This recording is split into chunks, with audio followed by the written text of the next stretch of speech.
वर्ध्याच्या कारंजा घाडगे या गावातील तरुणानं शक्कल लढवत ऑइल शेगडीतून गॅस टंचाईवर मात केली आहे। गॅस तुटवड्यामुळे बंद पडलेली चहाची टपरी ऑइल शेगडीच्या माध्यमातून सुरू केली आहे। रामेश्वर ठाकूर याच्या कल्पकतेमुळे गॅस टंचाईवर त्यानं मात केली आहे।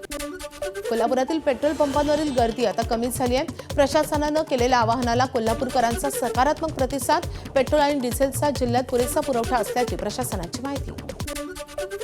व्यावसायिक सिलेंडर मिळत नसल्यानं रत्नागिरीतल्या नाश्ता सेंटर बंद, तसे बोर्डच लावण्यात आलेत। एरवी शहरातील अनेक ठिकाणी नाश्ता सेंटरवर गर्दी असायची, मात्र आता तिथे कुणीही दिसत नाहीये। आखाती देशातील युद्धामुळे यवतमाळमधील पेट्रोल पंपावरील इंधनाचा साठा संपल्याची अफवा आणि त्यामुळे वाहन चालकांनी गाड्यांच्या टाक्या केल्यात फुल। परिणामी जिल्ह्यातील 70 ते 80 पेट्रोल पंपावरील साठा संपला आणि त्यामुळे पेट्रोल पंप बंद करण्याची वेळ आली आहे।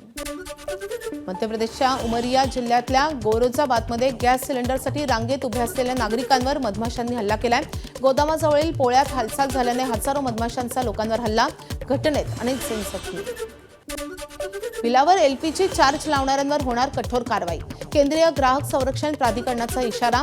हॉटेल रेस्टॉरंटमध्ये बिलावर एलपीजी चार्ज किंवा गॅस सरचार्ज किंवा इंधन खर्च वसुली बेकायदेशीर। अतिरिक्त आकारणीवर प्राधिकरणाची कठोर भूमिका। इंधनाची ऑर्डर देऊ नये, कंपन्यांकडून पुरवठा नाही। मिरजेतील इंधन डेपोवर ट्रकच्या रांगा। वाहनांची झुंबड उडाल्यामुळे दुचाकीसाठी 200 तर कारसाठी 500 रुपयांचे पेट्रोल पैसे भरून सुद्धा पेट्रोलियम कंपन्यांकडून पुरवठा होत नसल्याचा आरोप। मी स्वतःच काल ऑर्डर टाकली होती 14,000 लिटरची। आम्हाला ते वरून फक्त म्हणजे जेवढे खप आहे तेवढंच आम्हाला देत आहेत। 12,000 लिटर जे आम्हाला वारंवार आम्ही पैसे भरून सुद्धा आम्हाला जे डेपोकडनं किंवा इंडियन ऑइलकडनं जो रिस्पॉन्स मिळाला पाहिजे तो आम्हाला मिळत नाही आहे। आणि आमची फक्त हेच एक इंडियन ऑइलसाठी आम्ही कलेक्टर साहेबांना एक यांना आदेश द्यावा की आम्हाला जेवढं लागतं तेवढा आम्हाला ह्यांनी पुरवठा करावा। नागपूरमध्ये गाडीत इंधन भरण्यासाठी पेट्रोल पंपांवर गाड्यांच्या लांबच लांब रांगा। इंधनाबाबत सोशल मीडियावरील दाव्यानंतर अनेक पेट्रोल पंपांवर गर्दी झाल्याचे दृश्य। नाशिकच्या नांदगावमध्ये पेट्रोल आणि डिझेलचा तुटवडा निर्माण होणार असल्याच्या अफवा। डिझेल पेट्रोल घेण्यासाठी टाक्या, हांडे, कॅन घेऊन नागरिकांची पेट्रोल पंपावर गर्दी। गरजेपेक्षा जास्त पेट्रोल डिझेल खरेदी करण्याचा प्रयत्न। यवतमाळमध्ये कॅन बॉटलमध्ये पेट्रोल देऊ नये, जिल्हाधिकारी डॉक्टर विकास मीना यांचे आदेश। आदेशाचं उल्लंघन झाल्यास कारवाई करण्याचा इशारा। लोक आपल्या कॅन आहे, कंटेनर आहे, त्यामध्ये डिझेल पेट्रोल घेऊन जातात।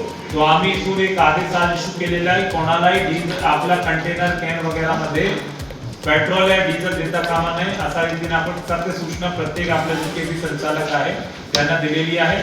आणि त्याच्यावर जर काही अवहेलना झाली, काही उल्लंघन झालं तर आपण त्याच्यावर कारवाई करू। इराणसोबत सुरू असलेल्या युद्धावर पुन्हा एकदा अमेरिकेचे राष्ट्राध्यक्ष डोनाल्ड ट्रम्प यांचं मोठं विधान। इराणसोबतचं युद्ध आम्ही लवकरच जिंकणार। आतापर्यंत जगातील 8 युद्ध जिंकले असल्याचा ट्रम्प यांचा दावा। गाझातील शरणार्थी शिबिरातून लहान मुलगा आणि त्याच्या वडिलांना इस्रायली सैनिकांनी ताब्यात घेतलंय। दोघांना मारहाणही केली आहे। लहान मुलाला मारहाण करून सोडलं। त्याच्या शरीरावर सिगारेटच्या जखमा, तर त्याचे वडील अजूनही बेपत्ता। महायुद्धाच्या 27व्या दिवशीही हल्ले सुरूच। हिजबुल्लाहचा तेल अवीववर हल्ला, तर इराणनं इराकमधील अमेरिकी तळांवर हवाई हल्ले केल्याची माहिती। इस्रायलचे लेबनॉनमधील हिजबुल्लाहच्या लक्ष्यांवर हल्ले सुरूच। एका कमांडरला जिवंत पकडलं, तर इस्रायलच्या संरक्षणासाठी लेबनॉनमध्ये सुरक्षा व्यवस्था अधिक मजबूत केली, नेतान्याहूंची माहिती। हिजबुल्लाहचा इस्रायलवर पुन्हा हल्ला। लांब पल्ल्याच्या क्षेपणास्त्रांनी तेल अवीवला केलं लक्ष्य। हिजबुल्लाहनं 7 क्षेपणास्त्र डागलेत। इस्रायलनं सर्व क्षेपणास्त्र रोखल्याची माहिती। अमेरिकी सैन्याचा इराणवरील हल्ला सुरूच। अमेरिकी सैन्यानं इराणच्या लष्करी तळांना केले लक्ष्य। अमेरिकी सैन्यानं हल्ल्याचा व्हिडिओ केलाय पोस्ट। इस्रायली सैन्यानं गाझामधील देर अल बलाह इथे डागले क्षेपणास्त्र। हल्ल्यात एका व्यक्तीचा मृत्यू, तर 7 पॅलेस्टिनी जखमी। स्फोटाचा व्हिडिओ देखील समोर। अमेरिकेचे F-18 लढाऊ विमान पाडल्याचा इराणचा दावा, तर इराणमध्येच विकसित केलेल्या हवाई संरक्षण प्रणालीचा वापर करून ही मोहीम पार पडली आहे, इराणी लष्कराची माहिती। इराणचा दावा अमेरिकेनं फेटाळला। आमचं कोणतेही F-18 लढाऊ विमान इराणनं पाडलं नाही। इराणचा दावा खोटा, अमेरिकेचं स्पष्टीकरण। एबीपी माझा, उघडा डोळे बघा नीट।